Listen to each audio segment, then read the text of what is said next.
नमस्कार प्यारे विद्यार्थियों, आज का जो अपना पेपर है उसका सॉल्यूशन आपके सामने है। हिंदी में टॉपिक है स्वर। पहला प्रश्न रहेगा आपके सामने, भाषा की सबसे छोटी इकाई कहलाती है। यानी हिंदी भाषा होती है, इसकी सबसे छोटी इकाई क्या कहलाती है? सबसे छोटी इकाई ए स्वर, बी व्यंजन, सी ध्वनि, डी सभी। तो इसमें से सबसे छोटी इकाई कौन सी है? सबसे छोटी इकाई हो जाएगी आपकी ध्वनि, क्योंकि स्वर और व्यंजन है वो वर्ण का एक भाग होता है, वर्ण के दो टुकड़े होते हैं, और ध्वनि होती है ये भाषा की सबसे छोटी इकाई होती है। नेक्स्ट क्वेश्चन, भाषा की सबसे छोटी इकाई कहलाती है। प्रश्न सेम है। अब कहोगे सर प्रश्न सेम है, प्रश्न ही सेम है, लेकिन आपके इसके जो उत्तर हैं, ऑप्शन हैं, वो अलग अलग हैं। इसमें देखो, भाषा की सबसे छोटी इकाई कहलाती है वर्ण, अक्षर, ध्वनि और सभी। चार ऑप्शन आ गए। सर आपने ऊपर उत्तर किया है ध्वनि, तो हम तो यहां भी ध्वनि कर देंगे, ध्वनि। लेकिन ये देखो, ऊपर वाले प्रश्न में स्वर है, यहाँ स्वर नहीं है, व्यंजन है, यहाँ व्यंजन नहीं है, इसलिए हम यहाँ ध्वनि करके आए हैं, है ना। लेकिन यहाँ क्या करेंगे? वर्ण, वर्ण भी सबसे छोटी इकाई होती है, अंतिम इकाई होती है। अक्षर, अक्षर भी वही है, मुख से बोले जाने वाली अखंड ध्वनि को वर्ण या अक्षर कहते हैं, बचपन में सीखा था अपन ने। तो ये दोनों एक ही बात है ना। ध्वनि तो वो है ही है। तो इस प्रश्न का उत्तर आपका हो जाएगा डी फॉर डॉग, सभी उत्तर हो जाएगा इसका। अब प्रश्न आया है, अर्थ के आधार पर भाषा की सबसे छोटी इकाई है। अब इसने अर्थ के आधार पर पूछा है, यानी भाषा की वह छोटी से छोटी इकाई जो अपना अर्थ संप्रेषित कर सकती है। तो अर्थ संप्रेषित करने में, यानी अर्थ के हिसाब से अपनी सबसे छोटी इकाई होगी कौन से आधार पर? अर्थ के आधार पर सबसे छोटी इकाई हो जाएगी इसमें वाक्य, शब्द।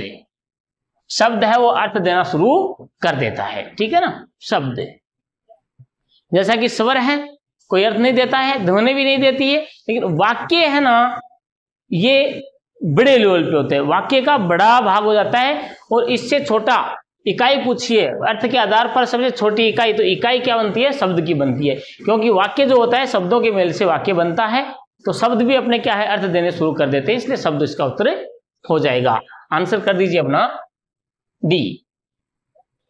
भाषा की सबसे छोटी इकाई निम्न में से क्या है? फिर वही प्रश्न आ गया, है ना। भाषा की सबसे छोटी इकाई निम्न में से क्या है? शब्द, अक्षर है, शब्द है, वाक्य है, या इसमें से कोई नहीं? तो सबसे छोटी इकाई जो है इसमें से है ना। अब आप कहोगे सर देखो ये प्रश्न सेम आ गया होगा, भाषा की सबसे छोटी इकाई कहलाती है, भाषा की सबसे छोटी इकाई कहलाती है, और यहाँ भी भाषा की सबसे छोटी इकाई निम्न में से क्या है, बात एक ही है ना। लेकिन यहाँ देखिए, यहाँ वो है ही नहीं जो ऊपर है। आप यहाँ सभी करके आए थे, सभी अपनी है नहीं, कोई नहीं है। तो इसमें से अक्षर, शब्द, वाक्य। वाक्य बहुत सारे शब्दों से मिलकर बनेगा, सार्थक शब्दों का मेल होता है वाक्य। शब्द तो सब तो अक्षरों से मिलकर बना होता है। तो इन सब में 1, 2, 3 में सबसे छोटी है अक्षर, इसलिए इसका उत्तर हो जाएगा आपका अक्षर हो जाएगा। वर्ण मुख्यतः कितने भागों में, कितने प्रकार के होते हैं? वर्ण को मुख्यतः 2 प्रकार से बांटा जा सकता है, 2 भागों में बांटा जा सकता है। आंसर हो जाएगा इसका बी, 2 कौन से? देखो वर्ण जो होते हैं, वर्ण ये इसको हम 2 भागों में बांट सकते हैं, स्वर, और दूसरा भाग हो गया इसका व्यंजन। मोटा सा ही है ना। हिंदी में स्वरों की संख्या मानी जाती है। हिंदी में स्वरों की संख्या मानी जाती है। स्वर कितने होते हैं हिंदी में? सबको ही पता है, मोटा सा क्वेश्चन है। 11 होते हैं, 11 हो जाएगा इसका आंसर। भावाभिव्यक्ति के संदर्भ में भाषा की सहज तथा प्रथम इकाई है। भावाभिव्यक्ति के संदर्भ में, यानी अपने भाव हैं वो हम अभिव्यक्त कर सकते हैं दूसरे के सामने, उसके लिए प्रथम इकाई क्या कहलाएगी? भावाभिव्यक्ति के आधार पर तो इसमें वाक्य आपका आंसर हो जाएगा, क्योंकि वाक्य ये कैसा है, वाक्य को लिखकर, बोलकर, पढ़कर हम अपने भावों को दूसरों के सामने क्या है संप्रेषित कर सकते हैं। किन से? ध्वनि से वाक्य नहीं बना, ध्वनि तो वो उसके उच्चारण करने वाला साउंड होता है, साउंड है ना। तो साउंड तो मैं कर दूंगा, ये साउंड हो गया है, तो इससे क्या प्रदर्शित हुआ मेरा? नहीं, है ना। ध्वनि है, साउंड होता है, साउंड को भी कुछ निश्चित क्रम में सार्थक ध्वनि करनी पड़ेगी अपने को। और सार्थकता कहाँ आती है? जब वाक्य बनता है तब सार्थकता आती है। हाँ, निम्न में से आगत स्वर है, आगत स्वर यानी आया हुआ स्वर कौन सा है? आगत स्वर आपका हो जाएगा औ। एक प्रश्न और आता है गृहीत स्वर का, है ना, कि गृहीत स्वर कौन है? गृहीत का मतलब हमने ग्रहण कर लिया हिंदी भाषा में, ऋषि जी वाला री है, इसको गृहीत कर लिया है। और औ है ना, औ ये स्वरों में नहीं है, देखो, हालांकि स्वर मानते हैं इसको। निम्न में से आगत स्वर है, स्वर माना है, लेकिन ये स्वरों में अभी तक लिया नहीं गया है, ये आ गया है जबरदस्ती का। जैसे अपन ऑफिस लिखते हैं, ऑफिस, तो औ में यही आता है, लेकिन हिंदी भाषा ने इसको ग्रहित किया नहीं है, रिग्रहित हो गया है, बाकी ये आ गया है, इसको हिंदी में काम में लेते हैं। स्वर ध्वनियों को मुख्यतः कितने आधारों पर वर्गीकृत किया जा सकता है? बहुत ही अच्छा प्रश्न है। स्वर जो ध्वनियां हैं, ए, आ, ई, उ, री, ए, ऐ, ओ, औ, अंग, अ है। यहां तक अपन बोलते हैं बहुधा, लेकिन अंग, अ है, ये दो, इनको जो स्वर मानते हैं अपन, वो स्वर नहीं होते हैं, ये अयोगवाही ध्वनियों में चले जाते हैं। तो अपने हम स्वर माने तो ए, आ, ई, उ, री, ए, ऐ, ओ और औ तक ही स्वर होते हैं। तो ये 11 स्वर होते हैं। इनको हम कितने भागों में बांट सकते हैं? सबको मिलकर बांटे तो हम इनको 5 भागों में बांट सकते हैं, वो अपन आगे पढ़ेंगे, है ना। जैसे मात्रा काल के आधार पर, है ना, हर्स्व, दीर्घ, लघु, उच्चारण के आधार पर, ओष्ठों की गोलाई के आधार पर, मुखाकृति के आधार पर, जिह्वा के उठापटक के आधार पर, इस प्रकार से इसको हम अलग अलग भागों में बांट सकते हैं। तो इसका हो गया है 5, आंसर हो जाएगा 5, है ना। ये 5 प्रकार के हैं। अब ये प्रश्न बहुत ही इंपॉर्टेंट है, बहुत सारे बच्चों को तो ये करना भी नहीं आता है कि करें तो क्या करें। इसमें देखो, सुमेलित जोड़ा बताओ, एक ए बी सी डी तो यहां दे दिया है और एक ए बी सी डी यहां दे दिया। आपने यहां नीचे जगह नहीं थी इसलिए सामने लिख दिया, हालांकि बहुधा ये है इसके जस्ट नीचे आता है ना, पेपर में ऐसे ही आएगा। तो बच्चा क्या करता है, इसी ए बी सी डी में उत्तर देके आगे बढ़ जाता है, फिर नीचे जैसे जाता है तो उसको दिखता हो एक ए बी सी डी ये भी है, तो ये कैसे करें? तो देखो, ये ऐसे करेंगे, यदि आपको ये इनके सब के उत्तर आ रहे हैं तो इनको मिलाएंगे अपन, है ना। जैसे मान लो मात्रा काल के आधार पर स्वर होते हैं, मात्रा काल के आधार पर कितने स्वर होते हैं, यदि आपको पता है तो ही ये प्रश्न कर पाएंगे, अन्यथा नहीं। मात्रा काल के आधार पर 3 प्रकार के होते हैं। कौन कौन से? हरिस्व, जैसे ए, ई, उ और री, ये लघु स्वरों में आते हैं, मात्रा काल के लघु स्वर होते हैं, 3 प्रकार के होते हैं मात्रा। हरिस्व, फिर दूसरा आएगा दीर्घ, दीर्घ में बच गए वो सारे बड़े हो जाएंगे। एक आता है प्लुत स्वर, प्लुत स्वर को त्रिमात्रिक स्वर भी कहते हैं। हरिस्व स्वर को एक मात्रिक स्वर, दीर्घ स्वर को 2 मात्रिक स्वर और प्लुत स्वर को 3 मात्रिक स्वर। यानी छोटे वाले एक मात्रिक अपन ने बोलते, छोटी ई, बड़ी ई, तो वो छोटी ई है वो 1 मात्रा की, या फिर हरिस्व, और बड़ी ई है वो 2 मात्रा की, यानी दीर्घ। ये तो एक त्रिमात्रिक स्वर भी होता है, हालांकि 3 मात्रा अपन ने देखी नहीं है कई स्वरों में, लेकिन फिर भी त्रिमात्रिक स्वर जैसे आता है ये, इसको अपन कहेंगे ओम। अभी ओम थोड़ी है, इसको बोलने में, इस ओ को बोलने में 3 गुना टाइम लगाएंगे। ओ, ऐसे ओ की मात्रा को लंबी जाएंगे, ले जाएंगे, इसलिए इसको क्या है, त्रिमात्रिक स्वर कहते हैं। तो सीधी सी बात है, अपने मात्रा काल के आधार पर 3 प्रकार के होते हैं। मतलब ए के अंदर एक आना चाहिए, ये सही है, मिलान ही है। वैसे मात्रा काल के आधार पर स्वरों को कितने भागों में बांट सकते हैं? 3 भागों में, यानी ए के नीचे एक होना चाहिए। तो इस ए के नीचे देखो ए कहाँ है, यहां भी नहीं है, यहां भी नहीं है, यहां ये रहा एक, तो आपका आंसर एक ही जगह एक है, इसलिए आपको ज्यादा जोड़ नहीं आएगा। आपका आंसर ये हो जाएगा सी, यानी इसका आंसर सी है। अब सी क्या कह रहा है, देखो सी यो कह रहा है कि ए के नीचे एक है, तो इसका उत्तर ये हो जाएगा। बी के नीचे 2 है, ये तीसरा उत्तर है ना सी। ये लाइन अब उत्तर की करेंगे अपन, ये मिलान करना अपने को है ना इसका, ये तो अभी 2 के नीचे, बी के नीचे 2 है, इसका मतलब बी का उत्तर 2 है कि उच्चारण के आधार पर स्वर 2 प्रकार के होते हैं। उच्चारण करते हैं ना अपन ऐसे 2 प्रकार के, एक दो नासिका से करते हैं और दूसरा निर्नासिक बिना नाक से।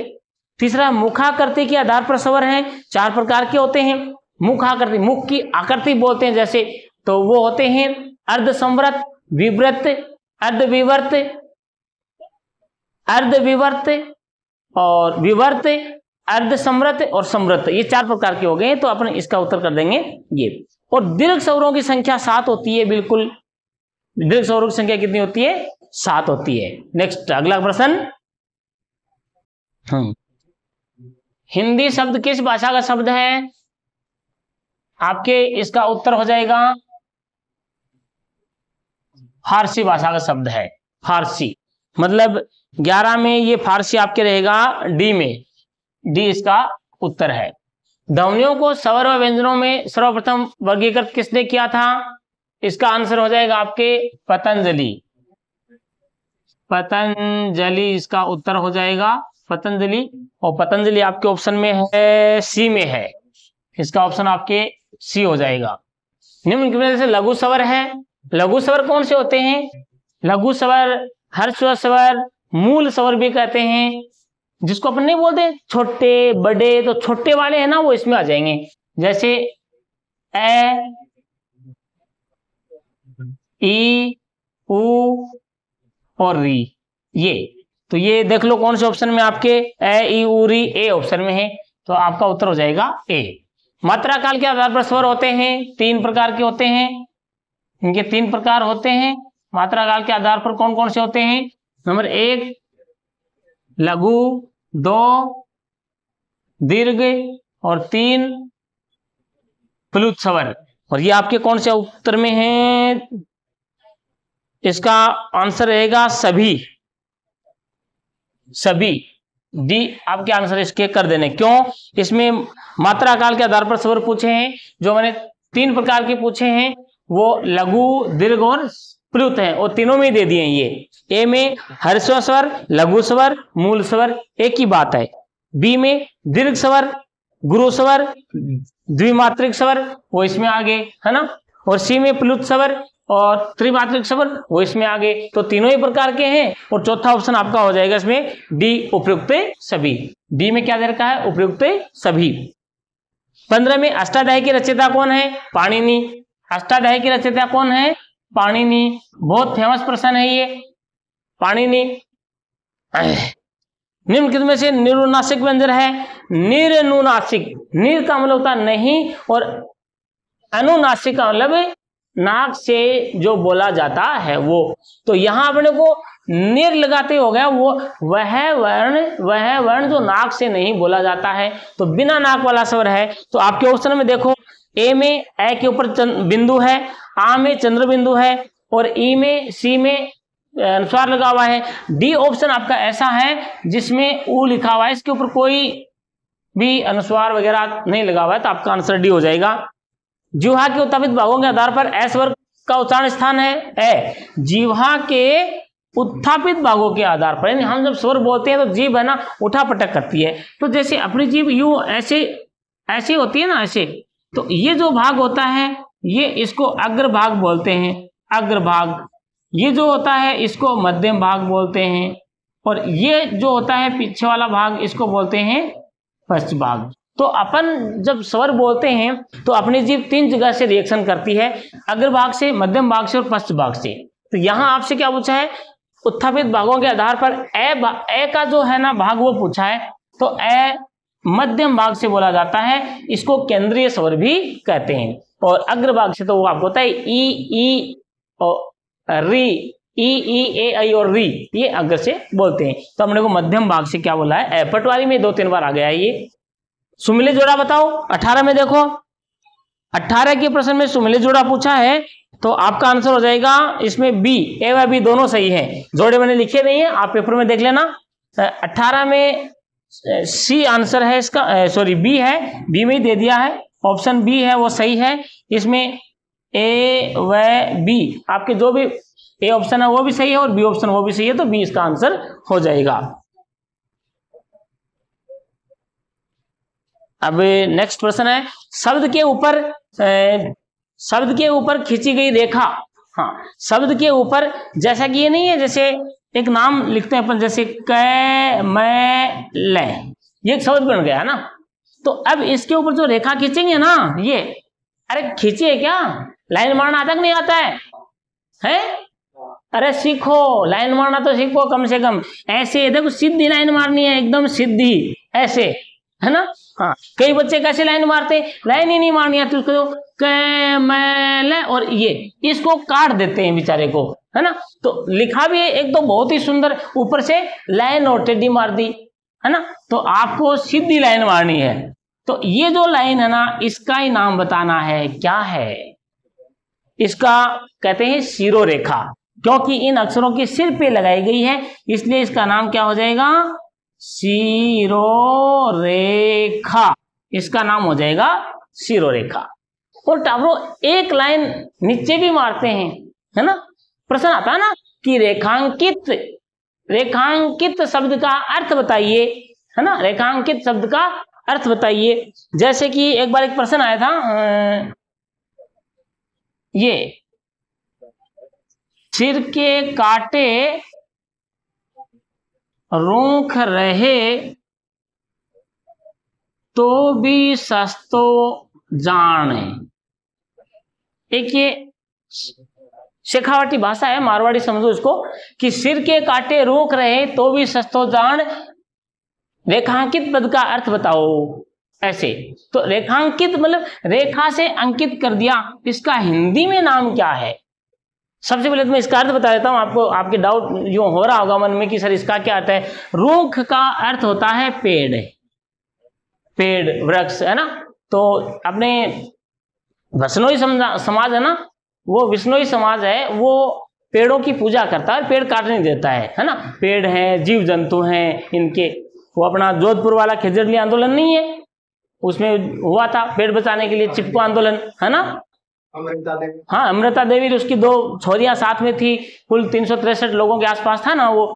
तो उस एरिया की क्या मत मानता हूँ, सब जगह पेड़ बचाने के लिए सर भी कलम हो जाए तो कोई बड़ी बात नहीं है ना। 1000 बेटों के समान एक पेड़ होता है। तो रूख का मतलब होता है पेड़। अब बात आ गई कि गुरुजी इसको क्या कहते हैं, ये ऊपर वाली लाइन थी, इसको शिरोरेखा कहते हैं। इसको क्या कहते हैं, नीचे वाली लाइन को, नीचे वाली लाइन को कहते हैं, क्या कहते हैं पता किसी को, रेखांकित नहीं। ये तो कह रहा है कि इस रेखा से अंकित कर दिया इसको, ये अर्थ है। इस रेखा को क्या कहते हैं, इसको कहते हैं टावरों पाद रेखा।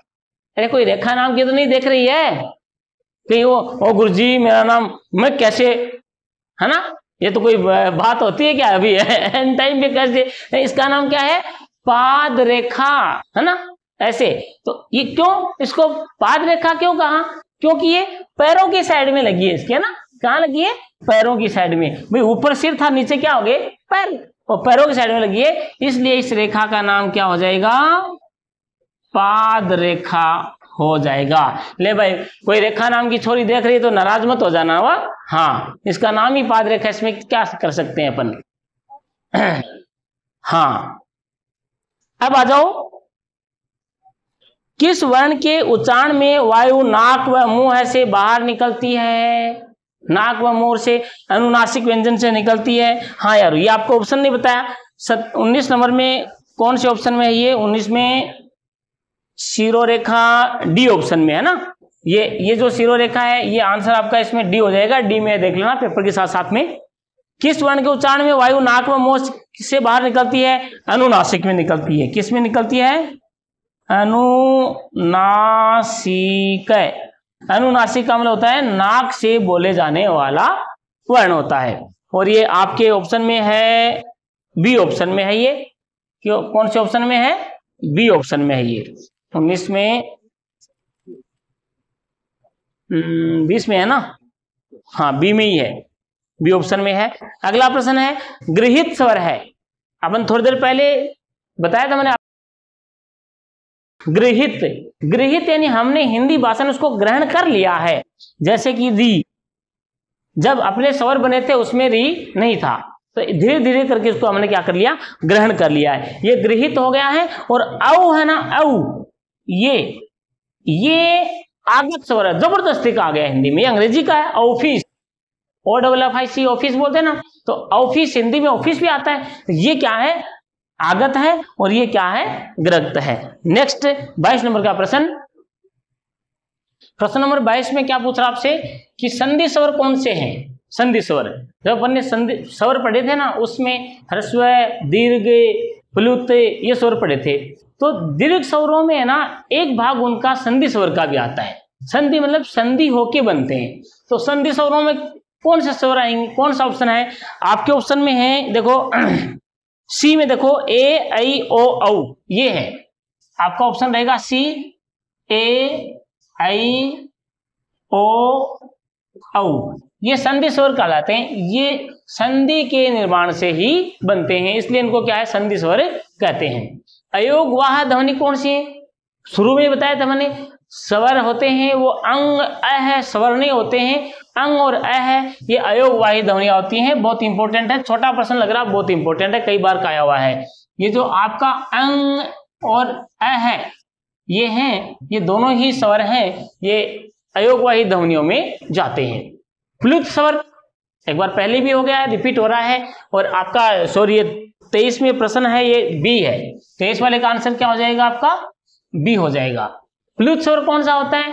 प्लुत स्वर वह होता है जिसको बोलने में 3 गुना समय लगता हो और उसके बीच में हिंदी का 3 आता है। जैसे कि अपन ने पीछे भी चर्चा की थी, ये देखो, ये ओ को बोलने में 3 गुना टाइम लगाएंगे, तो ऐसे कोई भी व्यंजन होगा उसको, उसके बीच में यदि 3 होगा तो वो प्लुत स्वर के अंदर गिना जाएगा।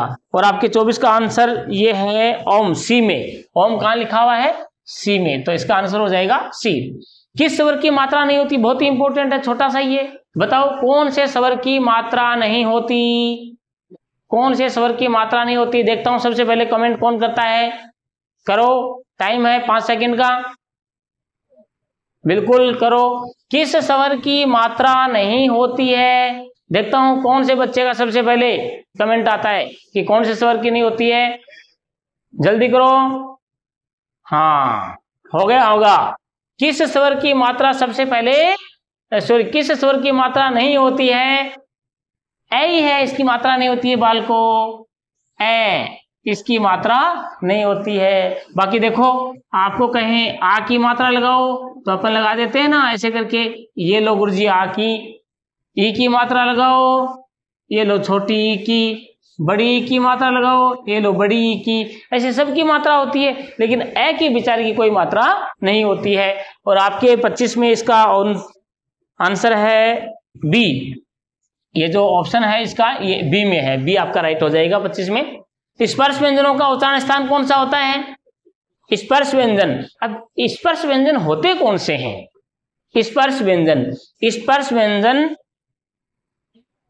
एक सूत्र है संस्कृत का,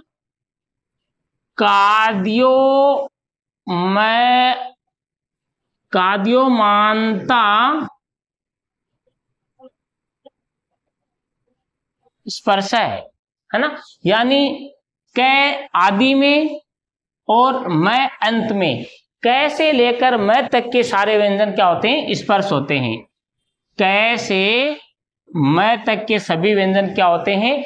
स्पर्श व्यंजन होते हैं। तो 26 में आप ये जोड़ा देख लो किसमें है। कंठ तालु से स्पर्श व्यंजनों का उच्चारण स्थान होता है, कंठ तालु से भी होता है, मूर्धा से भी होता है, दंत से भी होता है, ओष्ठ से भी होता है, तो सभी से हो जाएगा। इसका आंसर क्या हो जाएगा? सभी से। इसका आंसर आपका हो जाएगा डी। डी आंसर इसका कर देना, सभी से होता है। स्पर्श व्यंजनों का उच्चारण स्थान सब जगह से होता है, मतलब कै से लेकर के मैं तक के व्यंजन होते हैं वो स्पर्श होते हैं। क का उच्चारण स्थान होता है कंठ से, च चम्मच वाले का तालु से, ट का टमाटर वाले का मूर्धा से, क च ट त का दंत से, क च ट त प का ओष्ठ से। तो सब जगह से हो गया, इसका डी आंसर है, सभी से ही होता है। कंठोष्ठीय स्वर समूह है, बहुत ही इंपॉर्टेंट क्वेश्चन है।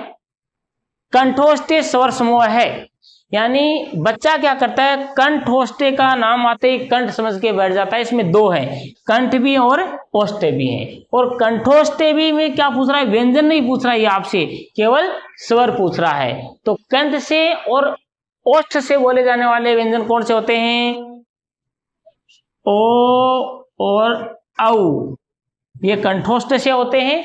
और ए ऐ होते हैं, ए और ऐ, ए ऐ ये कंठ तालु से होते हैं। ये दोनों किससे बोले जाएंगे, कंठ तालु से, और ये होते हैं कंठ ओष्ठ से। तो 25 में आपका आंसर देख लीजिए कहाँ है, 28 का है, सॉरी 28 में 27 28 निम्न में से कंठोष्ठ स्वर समूह है बी, आपका आंसर इसमें बी लिखा हुआ है, बी के अंदर है तो आपके ओ और औ लिखे हुए हैं, तो आपका आंसर बी हो जाएगा। अनुस्वार का उच्चारण होता है, अनुस्वार का उच्चारण नाक से होता है ना। अनुस्वार जैसे ये है ना, ये अनुस्वार है ऊपर वाला, ये जो बिंदु है ना, ये इसको क्या कहते हैं, अनुस्वार कहते हैं। इसका उच्चारण स्थान होता है नासिका। तो आपके पेपर में देख लीजिए नासिका कौन से में है, अनुस्वार का उच्चारण स्थान है ए में ही लिखा हुआ आपका नासिका, तो इसका आंसर हो जाएगा ए। है एवं विसर्ग का उच्चारण स्थान कहाँ है और विसर्ग है वो कंठ से बोले जाते हैं। कहाँ से बोले जाते हैं, कंठ से बोले जाते हैं। और आपके इसमें आंसर है ए में लिखा हुआ है कंठ, तो आपका आंसर हो जाएगा ए। मूर्धा स्वर है, मूर्धा स्वर, स्वर होते हैं ना स्वर, उसमें मूर्धा स्वर कौन सा है, मूर्धा भाग कौन सा होता है जीभ का, अभी भी वहां बताया था मैंने आपको, एक अग्रभाग होता है ना, एक मध्यम भाग होता है, एक पश्च भाग होता है। जो अग्रभाग होता है इसी को मूर्धा भाग भी कहते हैं। और मूर्धा भाग के स्वर होता है री। और आपके 31 में देख लीजिए कहाँ है री, सी में है, तो आपका आंसर हो जाएगा सी। 32 का प्रश्न है, स्वरों का वर्गीकरण मुख्यतः कितने भागों में किया जा सकता है, स्वरों का वर्गीकरण मुख्यतः कितने भागों में किया जा सकता है, उत्तर आएगा 5 भागों में किया जा सकता है। और ये आपके ऑप्शन में है डी में, डी आंसर हो जाएगा इस प्रश्न का। 32 का उत्तर हो जाएगा आपका डी। मुख से स्वतः उत्तरित ध्वनियों को क्या कहा जाता है, मुख से उत्तरित ध्वनियों को, स्वतः उत्तरित ध्वनियों को क्या कहा जाता है, स्वर कहा जाता है। देखिए आपके यहाँ स्वर है डी में, 33 में भी क्या है, डी आंसर हो जाएगा। स्वर है ये मुख से स्वतः उत्तरित होने वाली ध्वनियां हैं। जिन स्वरों के उच्चारण में मुख कम खुलता है, प्रश्न दो से में देखो, जिन स्वरों के उच्चारण में मुख कम खुलता है और जिन स्वरों के उच्चारण में मुख सर्वाधिक खुलता है, सॉरी किस स्वर के है, किस स्वर के उच्चारण में मुख सर्वाधिक खुलता है, एक तो ये, और जिन स्वरों के उच्चारण में मुख कम खुलता है उसको क्या कहेंगे, समृद्ध स्वर कहेंगे, है ना।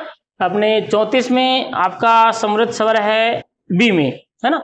34 का आंसर हो जाएगा आपका बी में कौन सा उत्तर है, समृद्ध स्वर है, उसके बोलने में मुख है वो बहुत ही कम खुलता है ना, एकदम चिपका रहता है मुंह।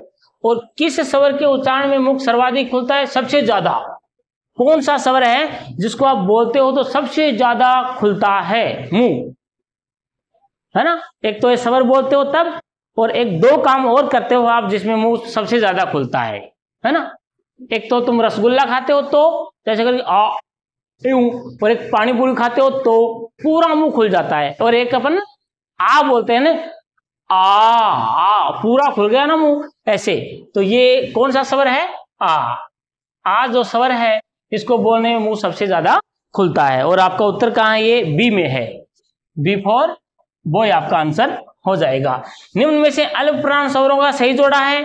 अब अल्प प्राण होते कौन कौन से स्वर हैं, अल्प प्राण स्वर, अल्प प्राण स्वर मतलब वे स्वर जिनमें बोलने में मात्रा काल कम लगता है। अल्प प्राण महाप्राण होते हैं स्वर। तो अल्प प्राण केवल स्वर पूछे इसने, है ना। अल्प प्राण स्वरों का सही जोड़ा है। हाँ, इसने स्वरों के जोड़े बना के दिए आपको 4, ए आ उ ये एक तो जोड़ा ये है, बी में है ई ए ऐ ये है, और सी में है ओ औ ए ऐ ये जोड़ा है। तो आपको ये ध्यान होना चाहिए स्वर सारे ही होते हैं ना वो अल्प प्राण में ही होते हैं।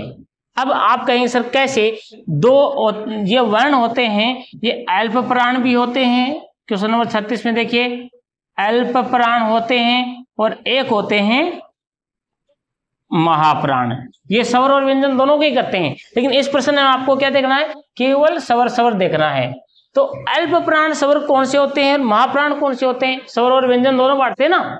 तो अल्प प्राण होते हैं वो सभी वर्गों के पहले, तीसरे और 5वें वर्ण होते हैं, और महाप्राण में दूसरा और चौथा वर्ण होता है। जैसे ये तो हो गया क, ये हो गया ख, ये हो गया ग, ये हो गया घ, और ये हो गया अंग। ये 5 वर्ग क च ट त प 5 के हो जाएंगे, ठीक है। तो वो अल्प प्राण में चले गए, ये महाप्राण में चले गए। फिर ये र ल व स की लाइन आएगी, हम यहां दे देंगे ये र ल और व, और महाप्राण में दे देंगे स और है। अब बच गए स्वर। स्वर हमेशा बहुमत के साथ में रहते हैं, तो बहुमत ज्यादा कहाँ है, यहाँ ज्यादा है, तो यहाँ हम कर देंगे स्वर। सभी स्वर भी किस में जाएंगे, अल्प प्राण में। अब आपका प्रश्न क्या है, देखो निम्न में अल्प प्राण स्वरों का सही जोड़ा है। तो स्वर तो सारे ही अल्प प्राण है ना, तो इसमें उत्तर क्या हो जाएगा, डी आंसर हो जाएगा आपका डी। सभी स्वर हैं वो अल्प प्राण में माने जाते हैं। एक बार इनकी संख्या पूछी थी कि अल्प प्राण वर्ण कितने होते हैं, ये वर्ण यहाँ पर है ना, स्वर भी है और व्यंजन भी है, और ये महाप्राण कितने होते हैं। तो महाप्राण देखो 1 लाइन के 2, 5 लाइन के 10, 10 और 4 14 है, ये तो 14 होते हैं। और ये कितने हो गए 15। 1 लाइन में क वाले कबूतर में 1 2 3 है, तो क च ट त प 5 5 या 15 15 ये हो गए 15, और 4 ये हो गए, ये रह लगा 15 4 19, और 19 और 11 30। तो इनकी संख्या होती है 30। देख लो छोटे से में अल्प प्राण महाप्राण आ गए हैं। नेक्स्ट घोषाल्प प्राण स्वर है। घोषाल्प प्राण स्वर आपके ऑप्शन के हिसाब से बताना पड़ेगा। ये तो 37 में ये घोषाल्प प्राण डी में जाना है, उपयुक्त सभी हैं। डी फॉर डॉग, इसका आंसर आप कर देना डी फॉर डॉग। अब आता है 38 अल्प प्राण स्वर हैं। आपके ऑप्शन के अनुसार अल्प प्राण स्वर ए उ ए सभी हैं, तो इसका भी आंसर क्या कर देंगे, डी फॉर डॉग।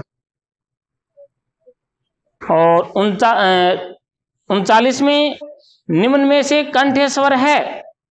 कंठे स्वर है बहुत ही अच्छा क्वेश्चन है, 99% बच्चों की गलत होने की संभावना बनती है। निम्न में से कंठे स्वर है, कंठ का नाम आते ही बच्चा जाएगा क कबूतर वाले लाइन में, क्यों क कंठ से बोली जाती है, च तालु से, त मुर्दा से, त दंत से, और प होष्ठ से। तो कंठ का नाम आते ही क कबूतर वाली लाइन याद आएगी। और मैंने इस ऑप्शन में ए में ही दे रखा है क वर्ग, जो कि गलत है, क्योंकि मैंने व्यंजन नहीं पूछे आपसे, मैंने अल्प प्राण में ये कंठे व्यंजनों में केवल स्वर पूछा है। तो कै कबूतर की तो बात ही नहीं है, स्वर पूछा है। तो इसमें कंठे स्वर इसके हिसाब से हैं आपके 39 में बी ऑप्शन हो जाएगा, बी इसका उत्तर है। और उत्तर में आपका आ जाएगा ए और आ, ये कंठ से बोले जाते हैं। कंठ से कैसे बोले जाते हैं, एक सूत्र नहीं है कंठों वाला, एकु है विसर्जन्यानाम कंठा, है ना, इसका सूत्र है ये ए कु है विसर्जनीयानामो कंठा, ये सूत्र है इसका। तो इससे कैसे कैसे बने, देखो ए का मतलब तो हो गया ये 2 ए आ, कै का मतलब हो गया कैवर्ग, कै ख ग घ अंग, पूरा कैवर्ग हो गया। और है और विसर्ग, ये सारे किससे बोले जाते हैं? कंठ से बोले जाते हैं। और लास्ट क्वेश्चन अपना हो गया अर्ध स्वर कौन से हैं? स्वर अलग होते हैं, ए आ ई उ ये स्वर होते हैं, इसने अर्ध स्वर पूछे हैं। तो अर्ध स्वरों में अपने जाते हैं, ये र लव की लाइन है वो अर्ध स्वर में गिनी जाती है। और आपके यहाँ क्या दिया गया है? निम्न में से कौन सा अर्ध स्वर है? ए में ए है, बी में री है, सी में ये है और डी में कोई नहीं। तो अर्ध स्वरों में कौन गिनाता है? इसके आपके हिसाब से इसमें है ये। ठीक है, तो ये आपका पेपर का हल हो गया है।